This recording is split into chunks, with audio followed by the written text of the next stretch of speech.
చిన్ని, నానిల మధ్య గొడవ ఇప్పుడు కొత్తగా కొత్త మలుపులు తిరుగుతా ఉంది.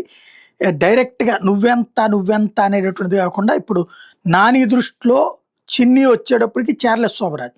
అదే సందర్భంలో చిన్ని దృష్టిలో నాని వచ్చేటప్పటికి విజయమాల్య. వీళ్ళిద్దరూ ఒకళ్ళనొకళ్ళు సరదాగా పిలుచుకుంటున్నారా? లేకపోతే వాళ్ళు నిజమే అట్లాంటోళ్ళా అన్నది ఇప్పుడు పబ్లిక్ ఆలోచించాల్సొచ్చింది. తాజాగా కేశినేని నాని చిన్నిని ఉద్దేశించి చేసిన వ్యాఖ్యలు. నాన్న పిట్టల ద్వారా ప్రెస్ మీట్ పెట్టి పిట్ట కథలు బాగా చెప్పావు. సరే అది నీకు వెనతో పెట్టిన విద్య అనుకో.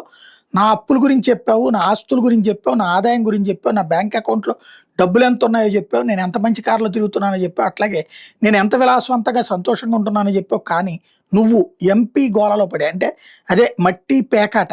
నిన్ను విజయవాడ ఓటర్లు పార్లమెంట్ సభ్యునిగా ఎన్నుకున్నాను మర్చిపోయినట్లున్నావు.